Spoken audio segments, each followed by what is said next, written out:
ತೋರಿಸಿದಂಥ ಪ್ರೀತಿಗೆ ನಾವು ಅಲ್ಲಿ ಎಕೋ ಕೊಡ್ರಲ್ಲ ವಾಲ್ಯೂಮ್ ಜಾಸ್ತಿ. ಇಷ್ಟು ನಿಮ್ಮ ಪ್ರೀತಿ ನಮ್ಮನ್ನು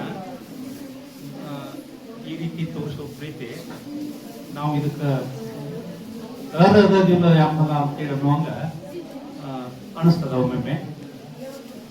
ನಾವು ಏನಾದರೂ ನಮ್ಮ 30 ವರ್ಷದ ಅಂದ್ರೆ ಈಗ 60 ವರ್ಷದಾಗ ಈ ಊರಿನ ಅನ್ನ ನೀರ ನಮಗ ಅತಿ ಹೆಚ್ಚಾಗಿ ಅಂತಂದ್ರೆ ನನ್ನ ಹುಟ್ಟೂರಲ್ಲಿಯೂ ಕೂಡ ಇಷ್ಟು ದಿನ ನಾನು ಇಲ್ಲ.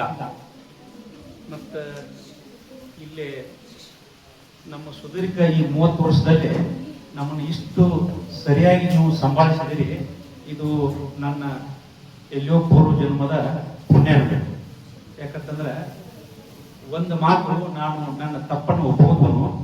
ಈ ಊರಾಗ ಏನಪ್ಪಾ ಅಂತಂದ್ರೆ ಬೈಲು ಮಾಸ್ಟರ್ ಅಂತಂದ್ರೆ ನಾನು ಈ ರೀತಿ ಪ್ರಸಿದ್ಧ ಆಗಿದೆ. ದಯವಿಟ್ಟು ನಾನು ನಿಜವಾಗಿಯೂ ಬೈದಿದ್ದೀನಿ. ನಿಮ್ಮ ಕಾಲಿಗೆ ಬಿದ್ದು ಬೇಡ್ಕೊಳ್ತೀನಿ. ನಾನು ನನ್ನ ತಪ್ಪನ್ನು ನೀವು ಕ್ಷಮಿಸಬೇಕು. ಯಾಕಂತಂದ್ರೆ ಅದ್ರದ್ದು ಒಂದೇ ಒಂದು ಉದ್ದೇಶ ಇತ್ತು. ತುಂಬಾ ಹುಡುಗರ ಮೇಲೆ ಬಹಳಷ್ಟು ಕಳಕಳಿ ಏನಾದ್ರೂ ಮಾಡಿ, ಯಾಕಂತಂದ್ರೆ ಇಂಗ್ಲಿಷ್ ಕಲಿಸ್ರ ಅವ್ರು ಮುಂದೆ ಬಹಳ ಶೈನ್ ಆಗ್ತಾರ ಅಂತ ಹೇಳಿ ನನಗೆ ಒಳಗ ತಾಪಾಗಿ ಅವ್ರು ಬೇಯೋ ಉದ್ದೇಶ ಯಾರು ಒಬ್ಬರನ್ನು 30 ವರ್ಷನಾಗ ಒಬ್ಬರನ್ನು ಹುಡುಗರನ್ನ ಸಿಟ್ಟು ಅಂದ್ರ ಮನುಷ್ಯನಾಗ ಹಿಡ್ದಿಲ್ಲ. ಅವ್ರು ನನ್ನ ಹೃದಯದಲ್ಲಿ ಅದಾರ. ಅದರ ಪ್ರೀತಿಯಿಂದ ನಾವು ಅವ್ರನ್ನ ನೋಡ್ಕೊಂಡಿದ್ದೀನಿ. ಅವ್ರು ಪೆಟ್ಟು ಹತ್ತವಂಗ ಬಡದಾನೆ. ಅದ್ರ ಹಿಂದಿನ ಉದ್ದೇಶ ಕಳ್ಕಳಿ, ಏನಾದ್ರು ಆಗ್ಲಿ ಹೋಗ್ಲಿ ಅಂತ. ಅವ್ರಿಗೆ ಒಮ್ಮೊಮ್ಮೆ ಅವ್ರ ವಯಸ್ಸಿನಾಗ ಸಣ್ಣ ವಯಸ್ಸಿನಾಗ ಅವ್ರು ಮಾಡೋ ಹುಡುಗಾಟಿಗೆ ಗೊತ್ತಾಗುದಿಲ್ಲ. ಎಷ್ಟೋ ಹುಡುಗರ ನಾವು ಎಷ್ಟು ಜನರನ್ನ ವಿದ್ಯಾರ್ಥಿಗಳನ್ನ ಅವ್ರನ್ನ ನನ್ನ 3 ವರ್ಷನಾಗ ನಾವು ಅವ್ರನ್ನ ಗುರ್ತಾನ ಮಾಡಿಲ್ಲ. ಆದ್ರೆ ಅವರು ಈ ಭೋಸ್ಲೆ ಸಾಹೇಬರು ಈಗ ಸಾಹೇಬರಾಗಿ ಬಂದಿದ್ದಾರೆ. ನಮಗ 4-5 ವರ್ಷದಿಂದ ಬಹಳ ದೊಡ್ಡ ದೊಡ್ಡ ಪೋಸ್ಟ್ನಾಗ ಹೋಗಿದಾಗ ಅವ್ರನ್ನ ನಾವು ಹಿಂಗ ಆಗ್ತಾರೋ ಅಂತ ಅಂದಿದ್ರೆ ಇನ್ನೂ ಸರಿಯಾಗಿ ಕೆತ್ತಬಹುದಿತ್ತೇನೋ ಅಂತ ಹೇಳಿ ಅದು ನಾವು ಮಾಡಿದ ತಪ್ಪ ಅಂತ ಹೇಳಿ ಅನಿಸ್ತದೆ.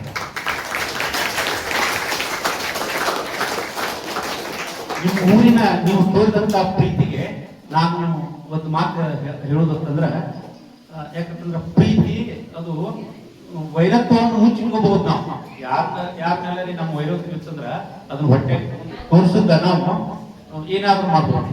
ಪ್ರೀತಿ ಅದು ಇಟ್ಕೋಕ್ಬಾರ್ದಿಲ್ಲ, ತಪ್ಪಿ ಇಟ್ಕೋಕ್ಬಾರ್ದಿಲ್ಲ. ಅದಕ್ಕೆ ನೀವು ತೋರಿಸಿದಂತ ಪ್ರೀತಿ ನನಗೂ ಅಂತಂದ್ರ ತುಂಬಿ ನನ್ನ ಹೃದಯ ತುಂಬಿ ನಿಮಗೊಂದು ಮಾತು ಹೇಳ್ತೀನಿ. ಯಾರೇ ನಾನು ಇರೋ ತನಕ, ಶಕ್ತಿ ಇರೋ ತನಕ ಬೆರಡಿಯಿಂದ ಒಂದು ಫೋನ್ ಮಾಡಿದ್ರೆ ಸಾಕು. ಫೋನ್ನಲ್ಲೇನೆ ನಾನು ಹುಡುಗರನ್ನ ಯಾವುದೇ ರೀತಿಯಿಂದ ಅವ್ರಿಗೆ ಕಡಿಮೆ ಇದ್ದಂಗೆ ನಾನು ತಿದ್ದತನು ಅಂತೇಳಿ ನಿಮಗೊಂದು ಮಾತು ಮಾಡ್ತೀನಿ. ನಾನು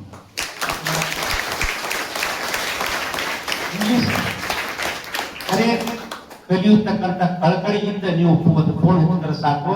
ನಿಮಗೆ ಎಲ್ಲೇ ಕಲ್ತು ಬಂದಾಗೂ ಶ್ರೇಕ ನಾನು ನಮ್ಮ ಸರ್ ಇನ್ನೂ ನನ್ನ ತಿದ್ದಿರುವ ಅಂತಕ್ಕಂಥ ನಿಮ್ಗೆ ಅನಿಸ್ಬೇಕು. ಆ ರೀತಿ ನಾನು ನಿಮ್ಗ ಹೆಂಗರಿ ಮಾಡಿ ನಿಮ್ಗ ಮಾತಾಡಿ ನಿಮ್ಗೆ ಪರಿಹಾರ ಇಷ್ಟು ಹೇಳಿ ಈ ನಿಮ್ಗೆ ಹೆಂಗೆ ನಾನು ನನ್ನ ಹೃದಯ ತುಂಬಿದ ಅಂದ್ರೆ ಒಂದು ಧನ್ಯವಾದಗಳನ್ನು ಹೇಳ್ಬೇಕಂತ ಹೇಳಿ ಮಾತನಾಡಿ